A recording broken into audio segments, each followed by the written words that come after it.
Yo, what is good, everybody? It's your boy, the Strongest Wizard, and tonight is indeed Fun Night, and we have ourselves another OP08.5 match here for you guys. You got my man Nacho on the left-hand side, playing that Doffy as well as Trippy on the right with that Lucci.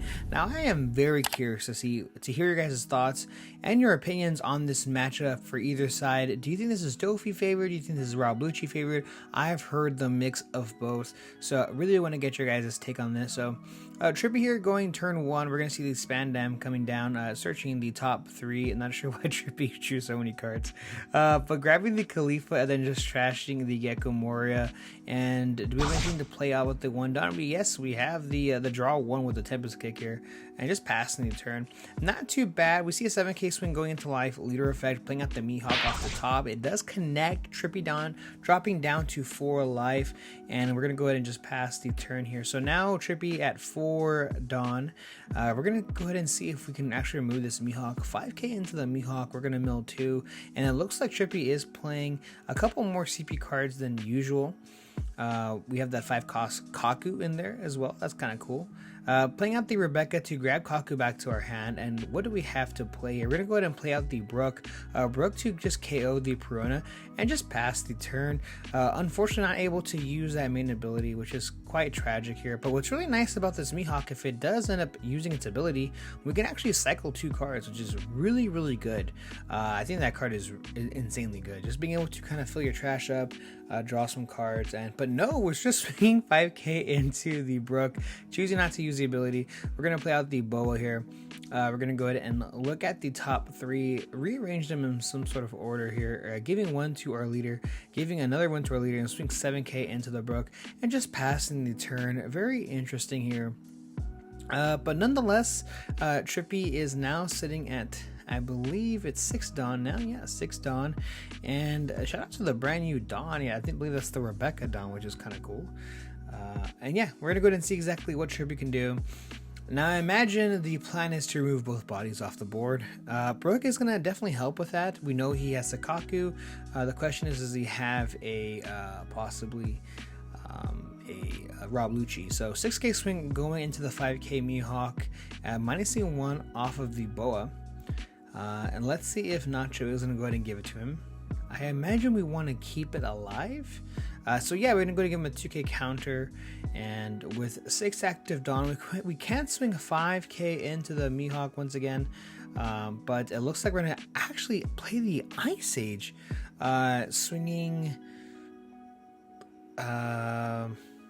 We're going to Ice Age. We're going to hit the Boa is what it looks like.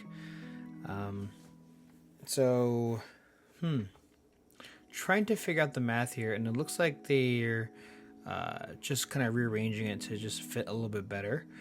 So we're gonna go ahead and swing. Oh, I see. Okay, so we hit the Ice Age, and then now we swung just a big 7k into the Mihawk there, which does end up going down. So, yeah, an interesting way to go about it. We had the Kaku in our hand, but just choosing to prioritize getting rid of both bodies on the board.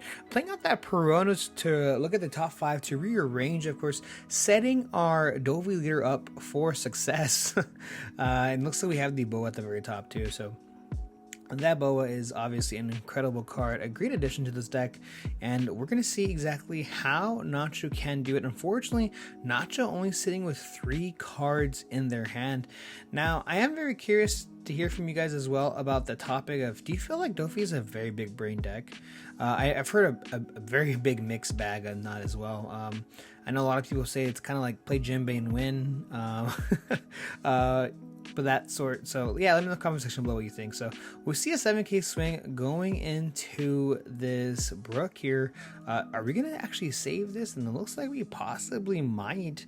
Maybe wanting a couple cards in trash as well. So yeah, we're actually gonna give him 2 2k counters, and then playing out the Gecko. Gecko's gonna go ahead and grab us a card, which is that Mihawk, and then just pass the turn, choosing it to play very slow. Unfortunately for Nacho, we haven't seen a Jinbei just yet, and we've also searched the top 5. Now, of course, you can put those top 5 to the bottom, but choosing not to do so. And yeah, it's Gecko Moria time here. So grabbing out the Rebecca. Do we have the Spandine? We do have the Spandine as well, but we're gonna go ahead and grab that Suru. Suru to -2 cost off that Gecko. And now with the Rebecca ability, what are we gonna grab? We're gonna grab the Hina actually. Hina going into hand. We're gonna play out the Hina to minus the Gecko. We're gonna go ahead and swing 4K into life. We're gonna KO the Gecko and then just passing the turn. I completely forgot Gecko's name.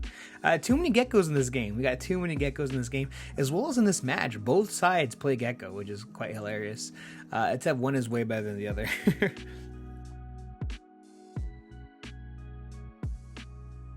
So we're going to go ahead and tap 4 here for, like I said, that Boa, rearrange the top 3, and then we're also able to give a rested Dawn to a character or our leader.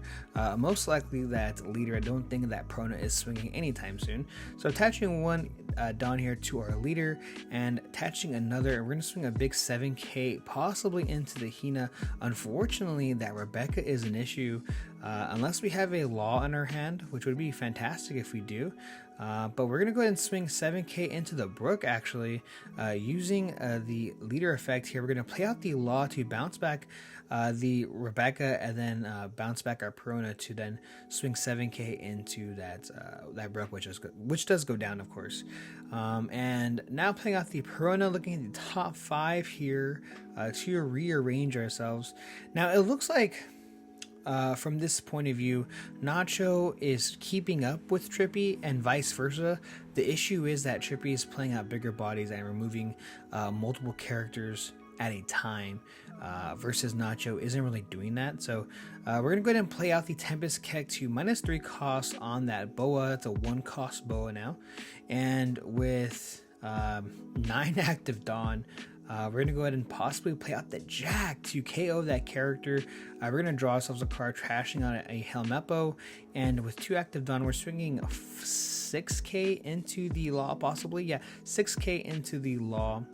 And I would be very nervous to kind of counter out of this. And yeah, so we see a double 6K going into Law. We're going to protect it, and we swing a big 9, acting as, I guess, a very big blocker essentially, or Nacho not wanting to go down so much in life. So unfortunately, with doing so, Nacho is only at 3 cards in his hand, so not being able to do much with it. We have a Perfume as well as a Gravity Blade is what it looks like, as well as a Pudding. So no 7 Warlords at all in our hand currently, which is really, really tragic here. And all of it is because, or possibly because, we don't have a Jinbei. Haven't seen a Jinbei this game. I'm not sure if Nacho could have done something better, maybe take his own life, possibly look for a couple more cards that would help him find Jinbeis or kind of get more combo power. We just haven't seen too many combo plays coming from Nacho here, and that just might be because of the cards he was dealt, right? So attaching possibly 4 Dawn to this leader, I think the Jack is the issue here. Being able to KO a character every single turn, just because swinging Lucci minuses 1 cost out of your entire 4 cost deck, and then Jack just removing anything every single turn is quite disgusting. Really, really good here. So we're swinging, wow, we're swinging big into the Jack, which does go down. Playing out the Boa to look at our top 3. We're able to give her an extra Dawn to our Doffy if needed, but I don't think we really needed to do so anyways. But instead, we're actually going to play it to the bottom, not finding any of the pieces that we were looking for here, and just passing the turn. Now, I don't think, yeah, this Boa is good. Okay, we're not swinging into the Boa. We're swinging 9K into life here, which does connect.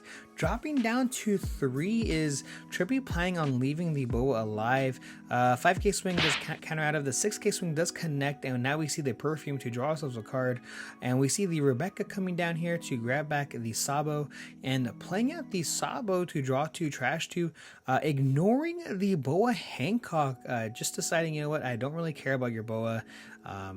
I'll get rid of it next turn. It's really not a threat. I'm just going for game now is what it looks like. So Trippy has his eyes on the prize, and we're going to tap 7 here for a Gravity Blade, like I did mention before. For sure that Sabo is definitely going to the bottom of the deck, and we're gonna send both blockers to the bottom, choosing to be very aggressive here. 7k into the Hina, playing out the Jinbei, first Jinbei of the game, to play out possibly the Doffy, but no, the Law to bounce back the Perona, as well as possibly the Hina, and we're also okay, so 7k swing going into the Hina does go down, and then he passes the Jinbei as well as his Perona.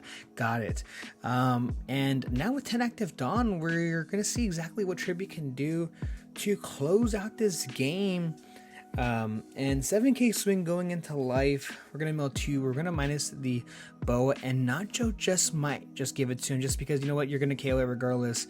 It's a 3-cost body, but no, we're gonna block it and then counter, swinging 10k into life. Nacho takes it, and now we see another jack to get rid of the boa, drawing 1, trashing 1, and then passing a turn. Trippy still at 4 life. I did not expect this to go this way at all.